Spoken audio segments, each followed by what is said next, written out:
Miss Baudine, on va parler de cette fameuse période de réserve en ces temps électoraux. En quoi cela consiste pour commencer ?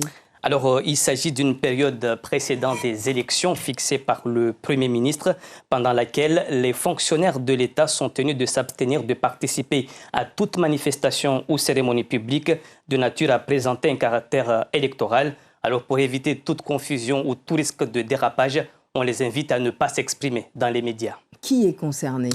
Alors, si cet usage trouve tout particulièrement à s'appliquer pour les fonctionnaires du corps préfectoral ou encore diplomatique, il s'applique plus largement sur l'ensemble des agents de l'État, y compris au sein de ces établissements publics.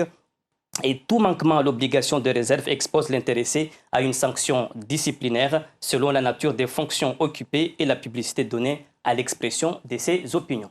Et pour les ministres, qu'en est-il puisqu'on les voit sur les plateaux télé ? La période de réserve électorale pour les ministres est fixée par une circulaire datant du 10 février 2022. Alors le principe est le suivant, les ministres ne peuvent en tant que ministres soutenir aucun candidat.